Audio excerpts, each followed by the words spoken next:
All right. Hello, everyone, and welcome to this webinar today. This is our Nutrition Month Community Story Spotlight webinar. We are lucky to have Rod Olson with us today. Before I get too much further in the webinar itself, I do want to start in a good way with a land acknowledgement.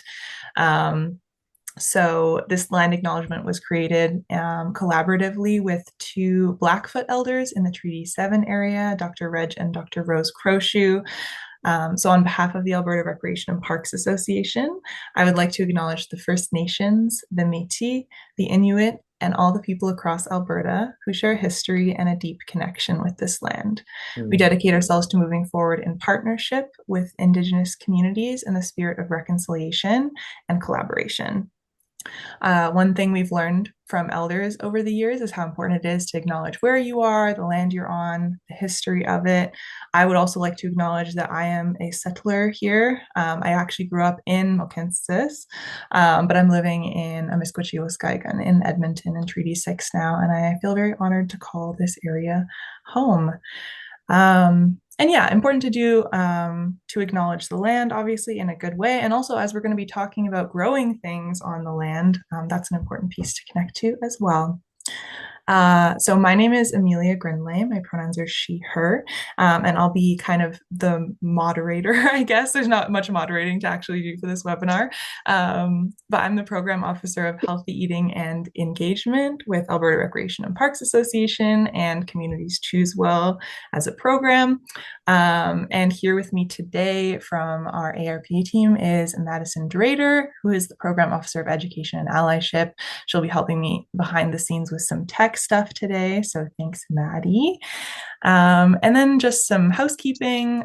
Feel free to grab a cozy spot inside or outside. You can grab a refreshment, maybe like a tea or a water or a drink of some sorts to accompany the webinar today. If you have any questions as the webinar is going, you can feel free to type them into the chat box and we can look at them later. Or when we get to the question period after the webinar, you can also just feel free to unmute and ask your questions that way when the time is right. This session is being recorded, so it'll be sent out afterwards to anyone who is unable to attend today and to live as a resource also on ChooseWell's website and hopefully for Land of Dreams and Rod to use as well. I'm also going to give Rod a 30-minute we're 30 minutes into the presentation unmuting time count kind of warning. So just a heads up that that'll be coming your way as well. Um, Really quickly as well, because I know some of you are familiar with Choose Well and some of you maybe less so. So I just wanted to give you a little bit of an intro to who we are and what we do.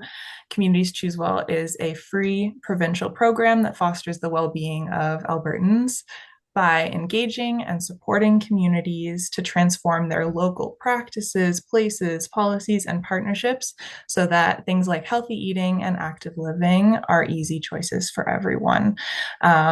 So yeah, we feel really lucky to be doing this work in community and to get to connect with people like Rod and to be able to showcase their successes and their stories. And March is also Nutrition Month. So what a perfect time to share a food related story. Nutrition Month is really a chance to dig into nutrition and food topics like food literacy, food sovereignty, and to celebrate community champions who are making strides in areas around food in their community. So yeah, like I mentioned, this is our Nutrition Month Story Spotlight webinar featuring Rod Olson, who's the founder of Land of Dreams Urban Farm and Community. Rod and I actually go quite a ways back. We've known each other for quite some time, and we actually know each other through music world mostly. I don't remember if we've actually sung together before, but we have sung with the same people in different environments before. Rod's a great singer. And he's done a lot of work in the classical realm, and so have I, singing wise. So yeah, we've been friends for quite some time through that, but that's not our focus for today because Rod is also an urban farmer in Calgary. Some say the original urban farmer in Calgary. And he's a founding farmer member of the YYC Growers Cooperative, and mentors new farmers at the Land of Dreams Community Farm, which is a project that combines welcoming newcomers, building relationships with Indigenous communities, and regenerating a former construction site to increase biodiversity and grow some culturally relevant food. So I would like to pass it over to Rod to share the story of Land of Dreams with us today. Take it away. Thank you. Thank you so much, Amelia. Yeah, it's great to be here. And yeah, lots of times my food world and my music world don't overlap. So it's very lovely to have that happen here. And I think it'll make sense at some point in the stories that I'm gonna be sharing. But yeah, so I mean, for me, we're wanting to talk about Land of Dreams. I'm assuming that some of you come from community gardens, have an interest in food, health, nutrition, and so that's been a bit of what's shaped my talk. And really, what I hope you're going to walk away with today is just a clear understanding of the story of how Land of Dreams began, and yeah, like how we moved from a vision to actually putting plants in the ground. And yeah, I think one of the things that I want to say just as we get started is that part of what Land of Dreams is really reaching for is not just food production, though that is the doorway that all of our actions walk through. But we're actually looking for a more beautiful and grounded way of being together. And Amelia, thank you for that land acknowledgement. I think that is part of the beautiful way that we're seeking to emulate.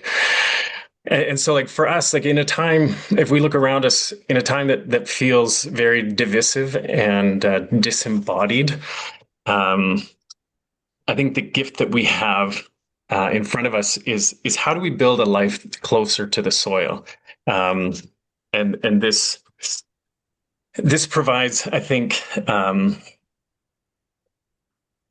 well, it provides the context of the conversation we're going to have today, and it might not be everybody's path, but I think there's a large segment of our communities that are aching and longing for a life that is much more grounded. And so, let's begin. So this is what Land of Dreams looked like in early 2019. We came from the center of what is the medicine wheel. And you can see we've stripped the sod off one quadrant of the medicine wheel. And we were trying a different experiment, lots of experimentation at Land of Dreams, but we were going to cover it with cardboard and then put soil on top.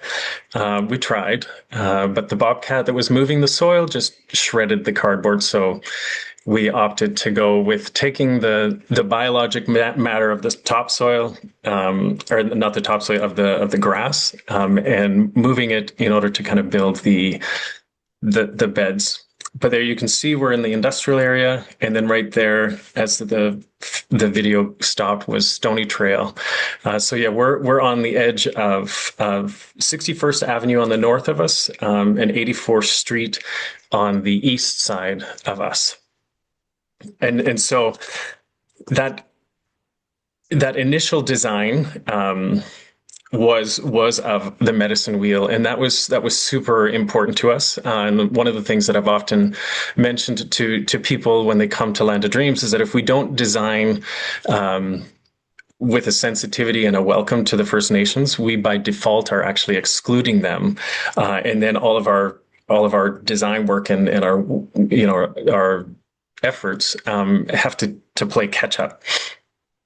And so this is Blackfoot land, and so we've really kind of taken that to heart in terms of what we're setting up.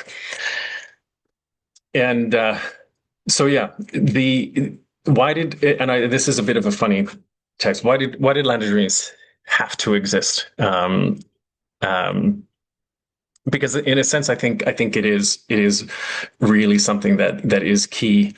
And And so when I was in 2015, 2016, we had the Syrian refugee crisis. And what I was seeing with a lot of people coming in, not just from Syria, but from Bhutan and other places, Eritrea, Ethiopia, people would come to Canada, to Calgary in particular, with deep agricultural knowledge and backgrounds, and we would put them into a concrete jungle and hope that they would thrive and flourish, which wasn't always the case. Um, I can talk a lot about just sort of anecdotally things that being connected to the land has improved their sense of well-being and health. But maybe we'll save some of that for kind of at the questions at the end. So that newcomer piece was really important to why providing access to land is something that folks like the gentleman on the right here, and I think he's even in the webinar here. This is Girmay. He was our lead farmer last summer. His identity that he holds dearly to his heart is that he is a farmer. But when he came to Canada, newcomers are often coached to find a different dream, to become somebody else, and so they need to let go of their kind of core identity, and so Land of Dreams is actually a place where we're able to kind of reconnect them to that kind of essential sense of themselves. And so, Girmay, thanks for joining us. I saw your name, and that's his kale and rhubarb and corn. Food just dripping out of him.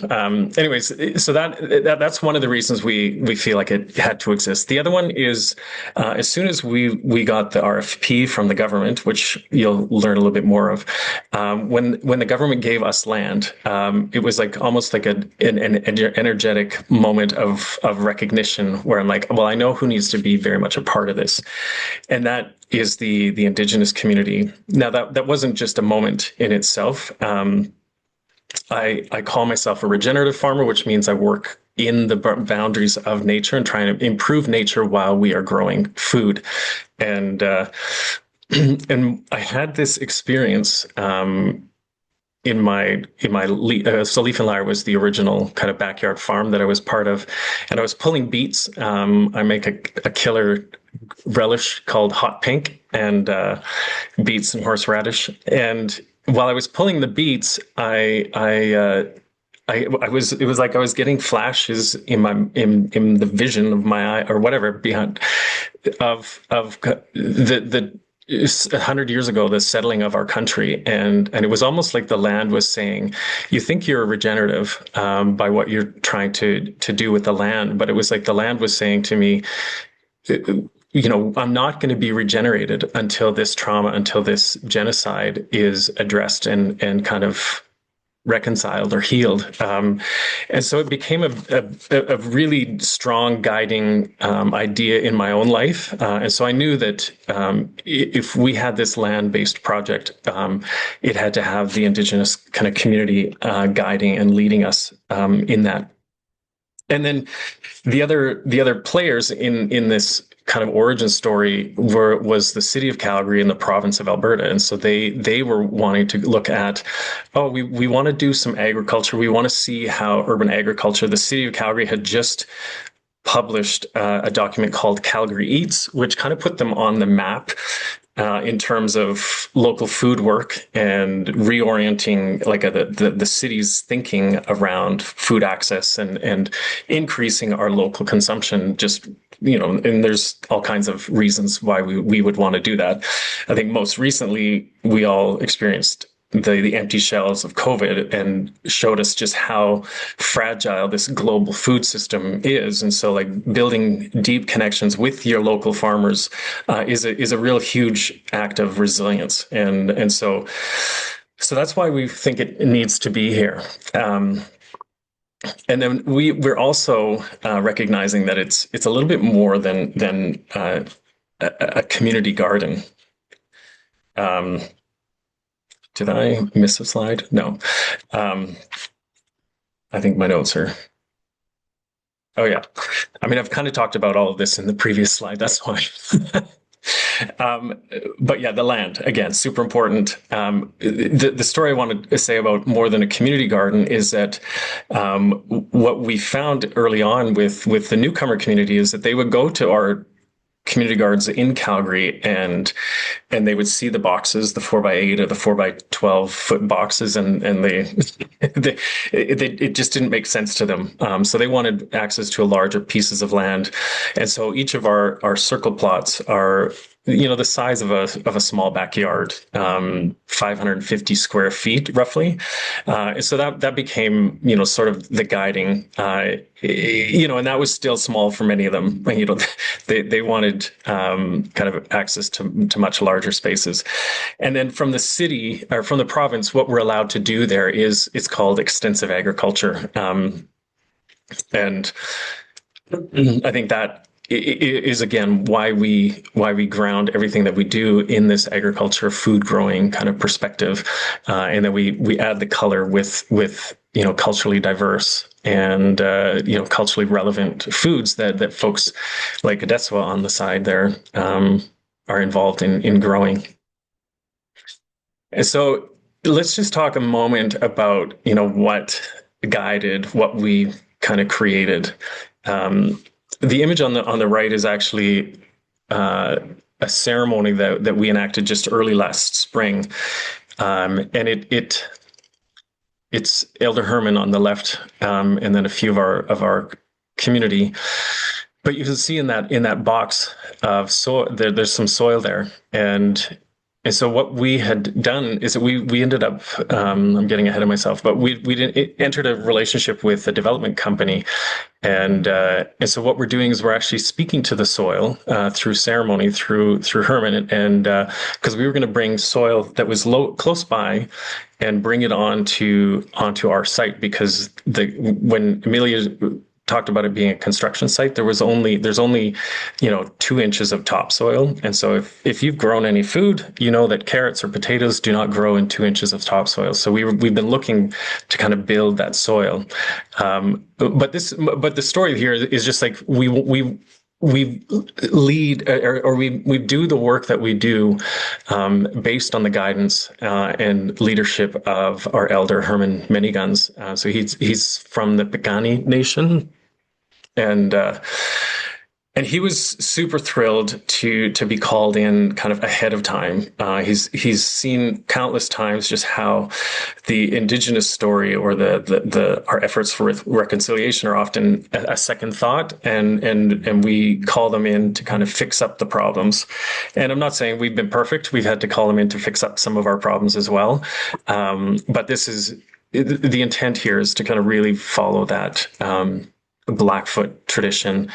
And so that's one, like, absolutely. Well, like, so the 1, 2, 3, these are our 3 pillars of Land of Dreams.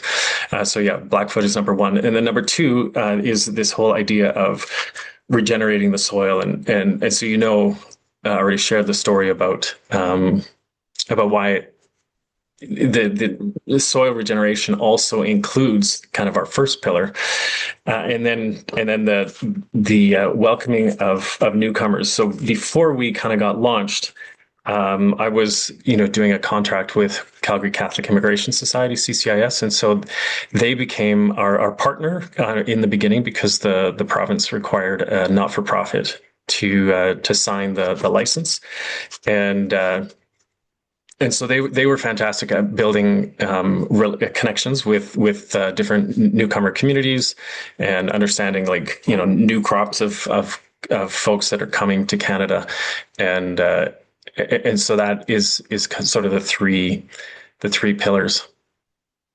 And I keep sort of hinting at sort of the process, and so this gets very potentially technical, and this is sort of the behind the scenes, potentially very boring side of launching an endeavor. But the process really was, we got word that there was a request for proposals, so RFP, from the province of Alberta. So the land belongs to Alberta infrastructure. They buy land to build roads so that we can get around the city a little bit more efficiently. So Stony Trail is just to the west of this property. So that was number one, and that RFP was put together by myself, representing Leaf and Lyre, and then we had Kai Coker from YYC Growers. And then there was an organization called in that time, this was 2017, called New Urban Farm Partnerships. And so the three of us put this together. We contacted CCIS to play the role of non-for-profit and fiscal agent, and submitted, fingers crossed. And we found out in early 2018 that we were successful in getting the RFP. And then what took place is that there was a year of Sundays that myself, Jack Goodwin, and Audrey, her last name just slipped my mind. We would meet at Audrey's house and just discuss kind of all aspects of what we're trying to do. We would call it Earth Church, and we were there. We would drink tea and just dream and scheme about what it could be. And we initially called it Story Farm, just thinking that everybody comes to the world with a story that they need to kind of write themselves. But as we brought it closer to CCIS, the name Land of Dreams, from their perspective on, a lot of folks coming to Canada come with dreams, oftentimes dreams of the younger generation, and creating space for that. So that was that section. And then, it really came down to a lot of paperwork. So if you're working with a municipality or a provincial government, they have a very deep process of how they do things, and so that paperwork can be very intimidating, let's say, but is crucial in order to kind of create the parameters of what we wanted to do. And then and you can see I've been talking about 2017 and 2018, so that was the year of Sundays, and then 2019. That was that first video that you saw, and we were able to kind of prepare the first quadrant. So the first 8 circle plots, you can see I've pulled them out of this is just the Google image that you'll see right now if you Googled Land of Dreams. And we had a major rainstorm. It was a wet spring in 2019, and the roadway in was swamped with water. And so I was constantly pumping the water out of the road to try and just keep getting access. And it wasn't until July 19th that we felt that that we could actually access and begin building. And a lot of people were like, "Oh, it's too late." I'm like, it's not too late for greens and different things that are short season. And so that's the day that we celebrate our birthday each year, and that was the process of kind of getting up and running. But all these things are never done alone. You've already heard, it was a collaboration that put in the RFP. We collaborate deeply with Herman and other folks in the Indigenous community. CCIS was an early adopter as a partner and a fiscal agent, and then we've got the city of Calgary and the Calgary Eats document that they were working on, trying to localize food production. There's the local farmers, that through YYC Growers that were involved, garden educators. We've got a long-standing relationship with Janet Melrose. We've attracted some compost specialists, Tish from Soil Joy. If you are in the composting world, you'll know Tish. And then community food centers is a more recent relationship with the Alex Community Food Center, and we provide grow food for their affordable market. And then we've got a large group of ethnic community associations that are part of what we do, from Senegal, Cameroon, Guinea, Vietnam. This is always a problem when you name them. I'm missing one. Oh, there's 2 from Cameroon. That's why. And then folks from Nepal as well, a community association from Nepal.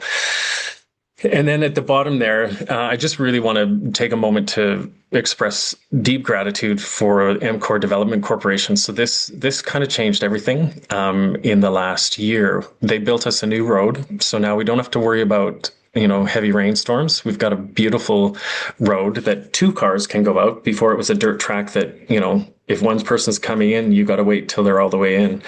And so that's just changed. And they have soil as a waste product. Typically, we like to not love development corporations because all they seem to do is put up a parking lot.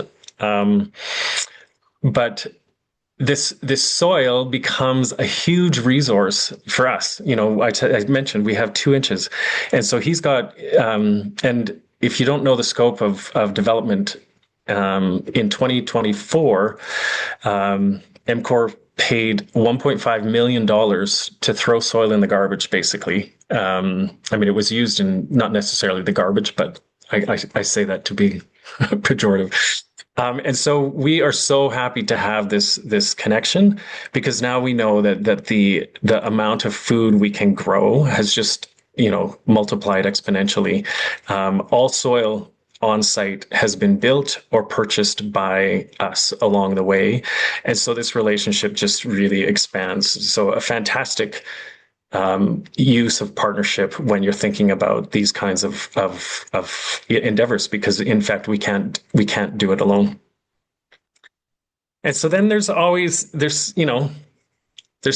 tough bits along the way. And I was debating, which image do I put here? Do I put the impacts of Brother Wind, or do I put the hail storms, or do I put the impact of heavy spring rains? So you can see which one I chose. The garlic suffering, yellowing in this drowning sort of state, and that's one of our favorite farmers, Gus, and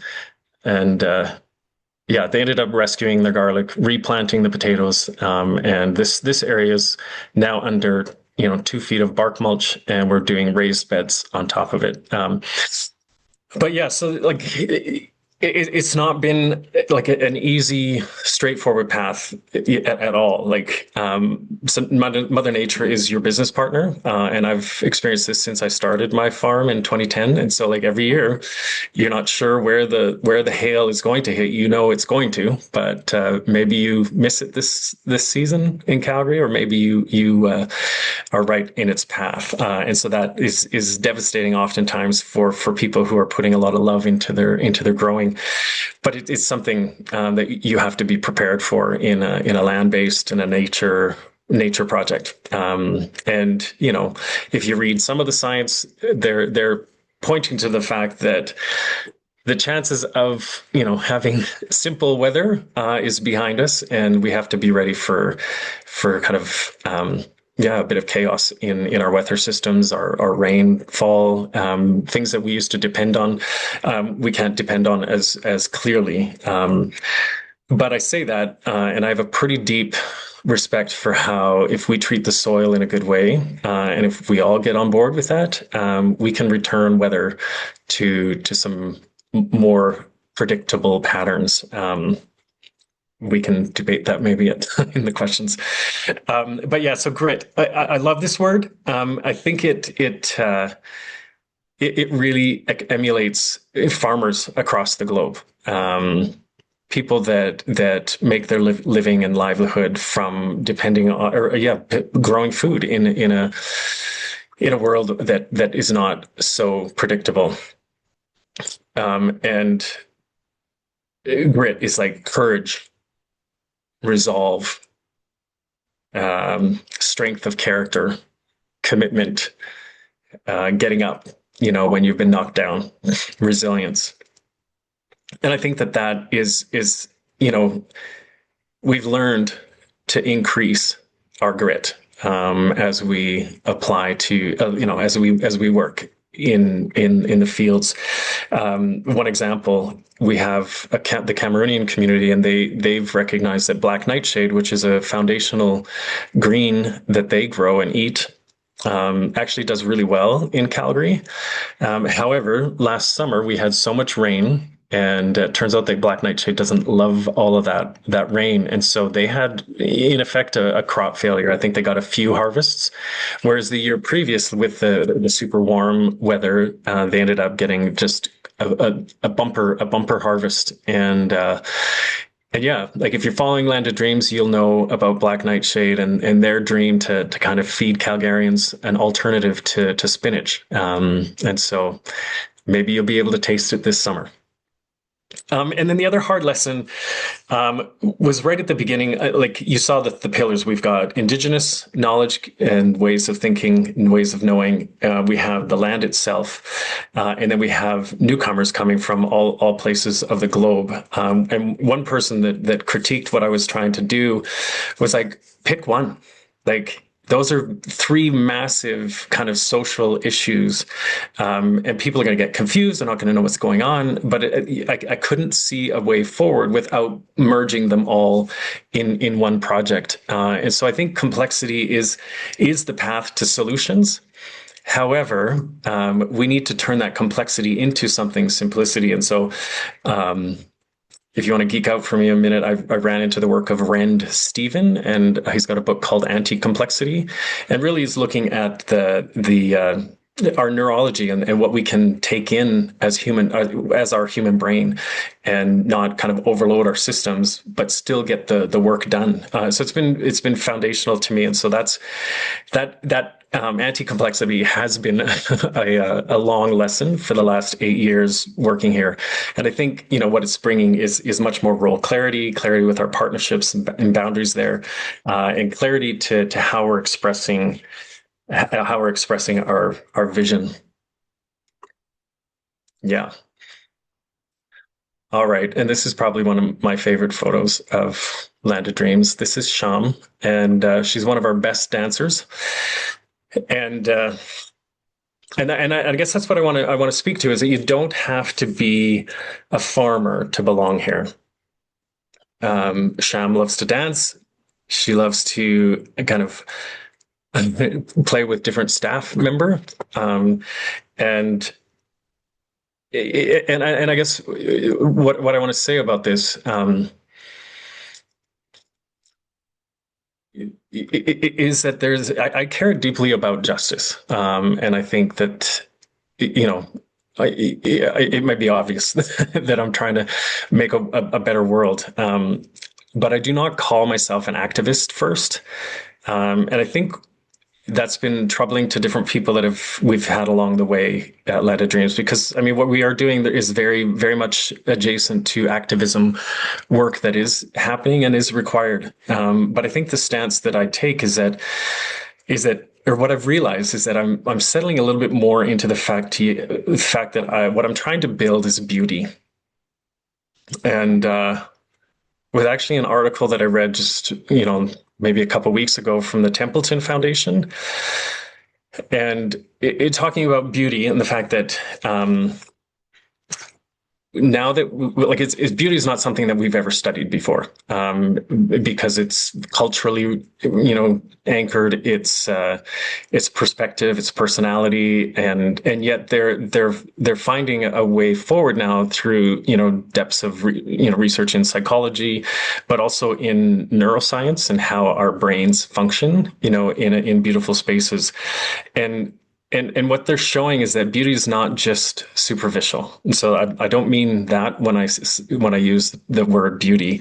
And there's two, things that came out of the article that they're pointing to. And one is that when you encounter something that's beautiful, the effect that it has is it can bring you back. You zoom out, and so you gain perspective when you're surrounded by something that is beautiful.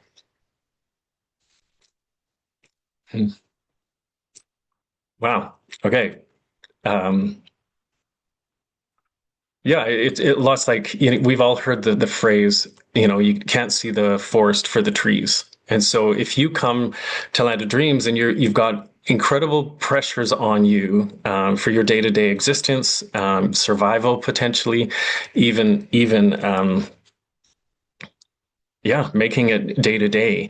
When you encounter something that is beautiful, there's a moment where you're able to kind of zoom back, and this was profound in our very first season. We had the Yazidi community, and this is a community that's suffered intense trauma. Everything that you can imagine, they have suffered it, and and a lot of them are here without their children and families, husbands. Many of them were still unaccounted for. So there's a lot of grief and trauma that they carry. But Land of Dreams, as many wild spaces, grows a lot of dandelions in the spring and a noxious weed called scentless chamomile. But to the Yazidi women, those were flowers. And what they did is they would line up. They would get in groups of 5, 6 of them and take photos, big smiles on their faces. Um, and what you need to know is that typically, if I ever brought out my camera, which they didn't actually want because there were still concerns about safety, they would always, if I did convince them to take a photo, there would be zero smiles because they didn't want the image to get back to their children, which they didn't know where they were. They didn't want children to see their mother smiling, because that, then they would not be still looking for them.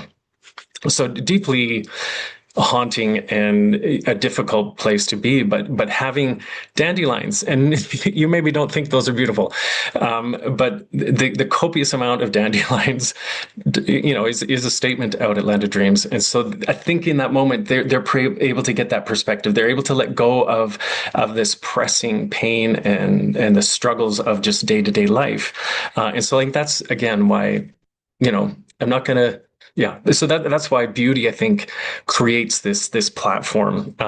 So that's one, gives you a sense of perspective, And the second one is that it actually,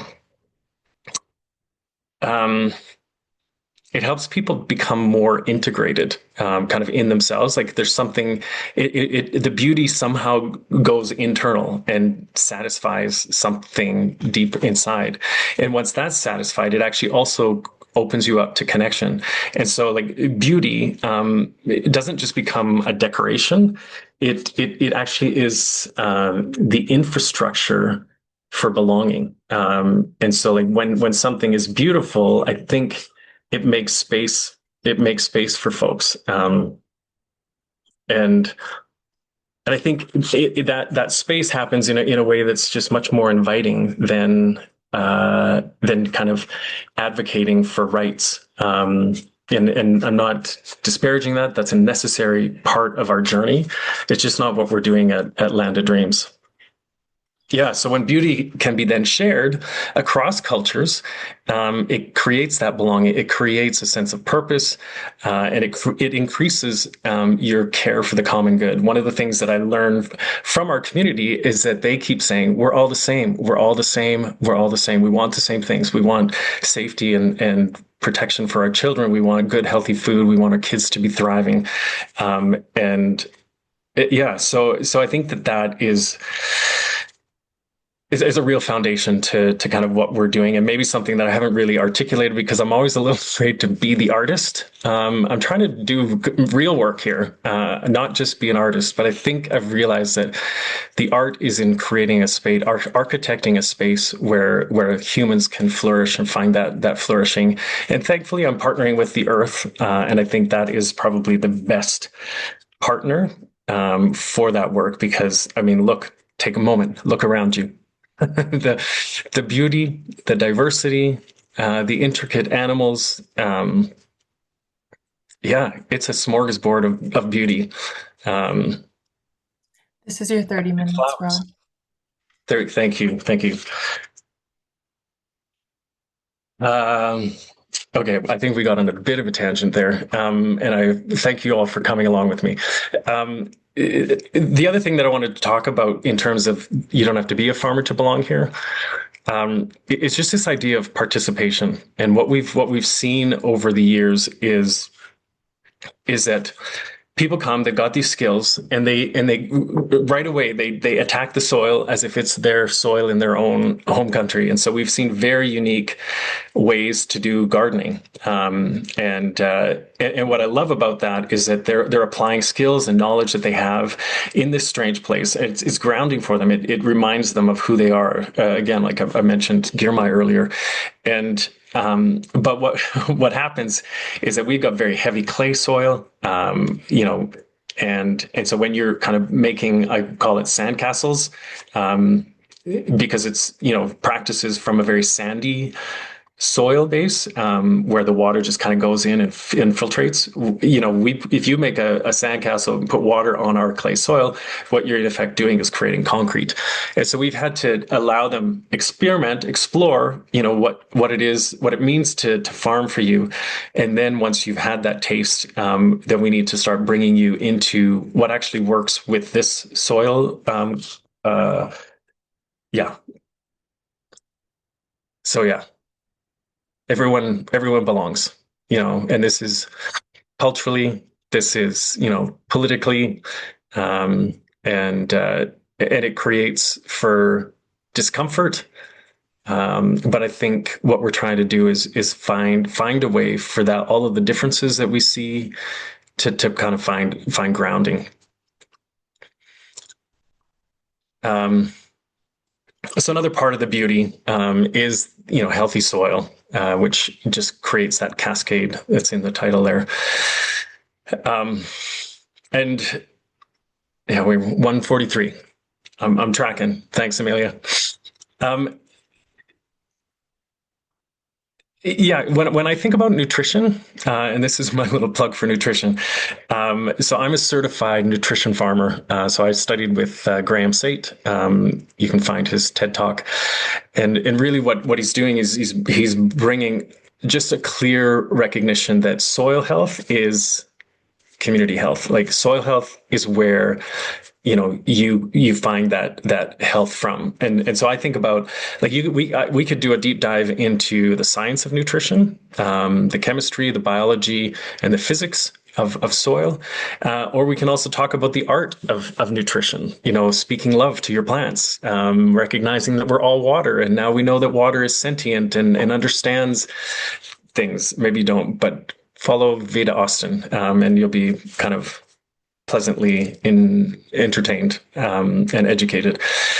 But so you can pick whichever path. If you want to go science, let's go that way. If you want to go art, let's go that way. Both of them kind of get to the right end, and so for me, like, one of the most profound things that happened in my journey as a farmer is that I recognize that food, or like soil, is this living web, and it's made up of microbes and fungus in a balance that makes a great garden. And there's microbes that their only role in the world is to transport one particular nutrient into the plant. And so when I was farming, I call myself a microscopic livestock farmer. And the plants are just byproducts. So if I keep the microscopic animals healthy and vital and in great number, then I'm going to have so many plants as a byproduct, and so that's why we don't do any chemicals, because those end up drying the soil and desiccating the functionality of the soil. And I get caught in sort of abstract ideas sometimes, but soil as a community has a lot to teach us as humans around how we how we need to be community, have a role, have a place, and everybody gives a little bit, and we all come to a better place. I think I want to talk about resonance of food. Food grown in love, with love, actually does heal you. Whereas if you buy a box that's been denatured, that is has a much lower vibration. And when you eat the low vibration food, what your body does is it responds with inflammation. And so that's why healthy vegetables is now becoming the new medicine. And this all kind of comes back to treating the world with respect. And Jackie talks about natural law, and being the foundation of how we live together. And I think that's part of it is like there's a resonance and a respect. We treat all animals and all life with respect, and that's part of that natural law. And I do want to talk a little bit about Jackie. So she's our Cree educator, a dancer, and she's part of the team now as well. So we've got Blackfoot and Cree represented. And one of the things that she always says is that we all come from powerful cultures, and many of us have simply just forgot that connection. And one of the things that we're going to be doing this year is actually spiritually taking care of the soil. So, like again, we talk about the science and the art of soil, but there's also the spirituality of the soil that we're going to be engaging in. And so, follow us to get to learn more about that. But this is sort of kind of how I see us having come into existence. Went from a vision, we needed food, build some relationships. We really think about listening to the land. And then the pilot with simple systems, that was part of our knowledge that has come to us in a difficult way, through just trying and experimenting. And then, I kind of want to talk about just letting the land teach you a beautiful way. And this is kind of my last slide, and so I think really what I'd love to do is just open it up to questions at this point.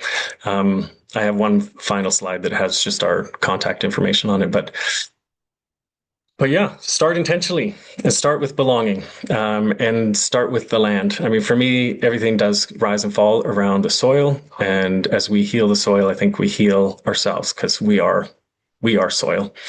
So really thank you for taking the time to be with me on this journey. I'm happy to entertain any questions that might get a little bit more technical, or yeah, happy to go in any direction that people might be interested. We do Thank you have so much, Rod. Yeah, that was really cool. Maddie, were you gonna flag the question in the chat? yeah. Yeah. So it looks like Myrna had a question about Myrna asked if you could remind folks of the some of the events you held to invite your gardening group, especially those who are immigrants. So maybe how did you, I guess, make those connections with those communities? Sorry, how did we connect with the folks? Yeah, or were there like events you held to kind of invite Oh, people okay. in? Yeah, great. I think, largely the most of our referrals did come from CCIS initially. We've also had people come to us through the city of Calgary. So the city of Calgary has a food resilience team, and so we've had folks, come to us in that way as well. And then each year, our rhythm is that we would start with an opening ceremony, opening blessing. And so something that, I mean, Herman's been our elder for the last 4 years, and we had an elder prior to that. And I'm so sorry. His name is slipped, but we would do the opening ceremony, which is often offering tobacco to the land, and then we would do a closing ceremony as well, and then different programming aspects along the way. Sometimes we'll do a big farm tour day for like the Afghans was a recent group that came, and so we had 400 Afghans that came out of the hotels because they hadn't been put into homes yet and came out to participate in the land. So yeah, so like there's definitely programming that goes kind of side by side with the agriculture. Really cool. Thanks, Rod. And then, so building off of, because you talked about Herman, again, Herman Many Guns. One of our directors, Janet, is asking about how did you come to form your relationship with Elder Herman Many Guns? Because Herman has actually been at Elders Culture Camp that we've helped out with in the past too. So we know Herman too, which is so cool. So yeah, how did that come to be? Yeah, I mean, it's a quite a long story. So if you do commit to doing work from an Indigenous lens, and from that pathway, it's a slower process than us in the West, and it is an oral process, and so all through 2018, I knew I needed an elder, and even 2019, I hadn't succeeded yet. And it's like I would just, what you often learn in Indigenous circles is offer your tobacco, offer your prayers, and just remain open. And so I would have these interactions with different Indigenous folks in the community, and what was happening is that so many of them were Cree, and it was like the Cree were all like, sounds amazing what you're doing, would love to be involved. And I'm like, I knew just from the politics of our Indigenous area, it had to be grounded in Blackfoot. And so it finally became, I knew Adrian Goulet, who we've partnered with and works with Mohegan Tales. He was working with Muskanawa at the time. And so he actually has access to several elders. And so I can see recognition in the crew here. And so he actually got us our first one, and then his wife passed, and so he needed the recommended year of time off. And in that space, I actually ran in. I met Heather Croshu, which is Reg and Rose's daughter, who you mentioned earlier, and she was the spiritual. They're Sundance elders, and she was the counterpart to Herman. And so first had a conversation with Heather. She introduced me to Herman, and then Heather's work got super busy, and so she hasn't been able to continue on. But Herman has been with us ever since. And yeah, and part of the process too, Herman was like, well, we can't. When I talk to my elders and talk about Land of Dreams, they don't know what Rod Olson even means. so, I was captured and given a name, and so I do have a Blackfoot name that he's able to kind of speak to and speak in Blackfoot to his elders as they kind of continue to pray and set the spiritual tone. So Sundance elders are kind of spiritual elders. There's several different kinds in the Blackfoot tradition, but so Herman is a Sundance elder and anchors us in a ceremonial and spiritual way. Very, very cool. Thank you. Yes, lots of familiar names in there. Hey, just goes to show Yeah. you how close the community really is.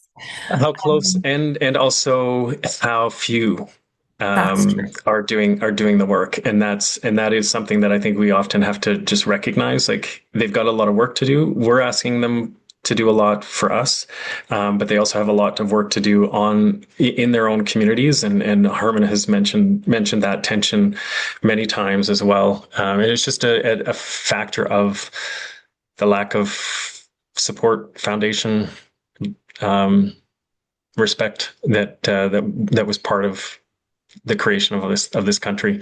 And so yeah, we're trying to do a different way at Land of Dreams. And so if we can have this small piece of land, can we initiate Canada in the way it was meant to? Hmm, I love that. Um, the next question that's in the comments here is from Savannah. And the question is, where was all of your funding obtained from? Was it the provincial government and the city of Calgary? Great question. The initial funding came from the federal government through IRCC, and so we proposed this to IRCC funds the settling agencies across the country, and they're the ones behind doing settlement work. And so the initial funding came from there, a 3-year sort of funding bucket. And since then, no funding from the province, no funding from the city. But we do a lot of grant writing. And then one of the things that we shifted to last summer is more of a social enterprise model. And so that was guided by Girmay, who's on the call.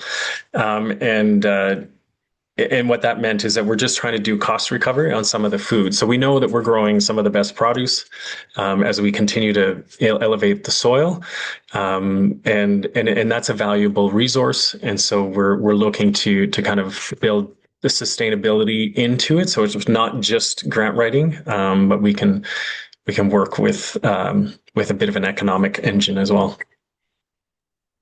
Very cool. The last question that I have here in the chat, and folks feel free to keep adding because we do have a couple more minutes left. Um, Joy, this question is from Joy. So we know sometimes that with community gardens that are on, city land or crown land, that sometimes the government can change their mind about wanting it to be a community garden. So Joy's asking, what are the assurances for land access over time? Yeah, great question, and you're absolutely right, Joy. This is a big issue.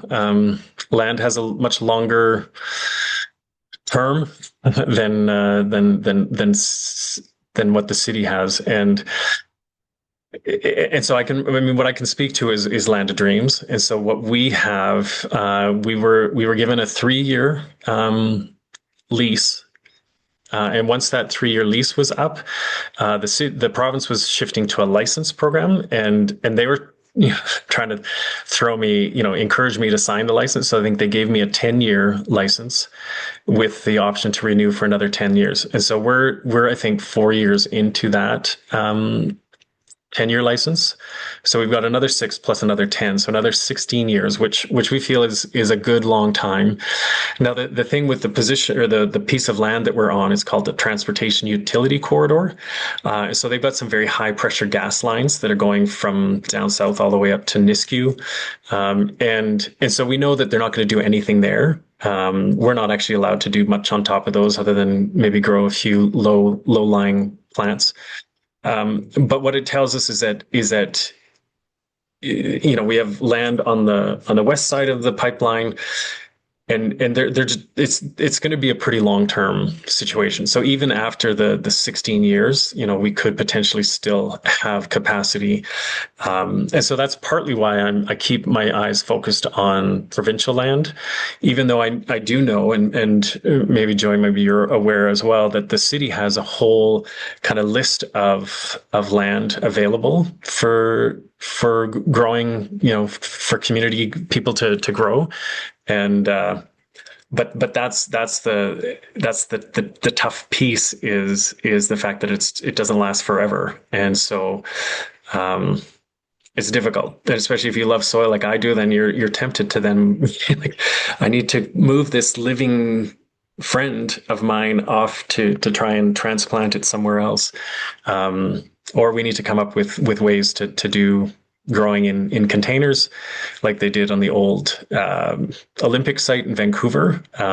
They've got tubs that you can pick up and move. And so maybe that's a better solution for some of the city available land. But yeah, it is frustrating when you think about how long the land takes, and then you're up against like the city's process. Totally. Hey.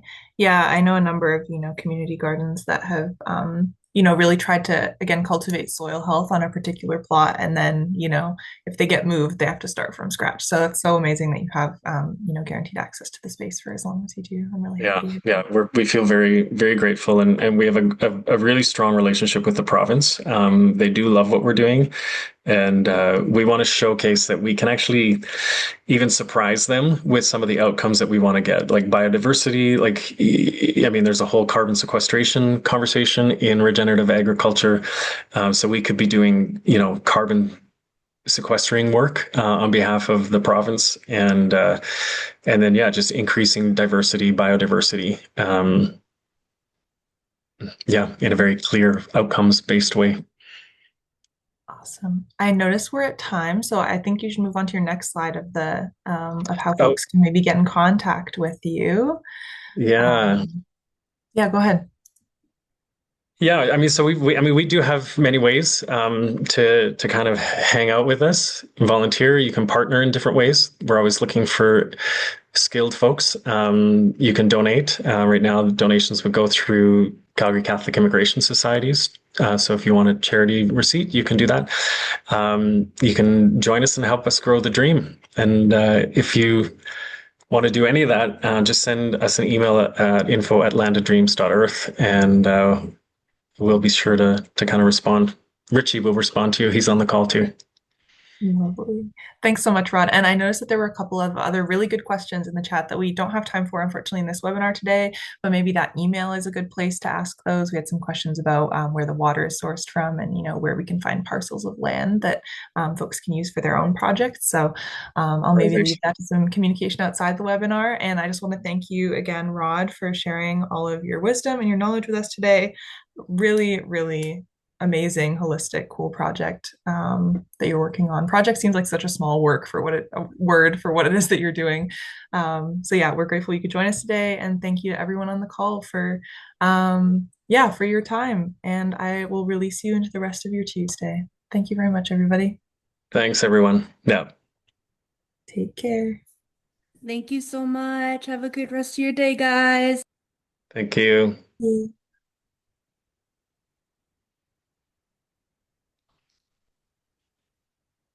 Lovely. I'll just stop the recording here.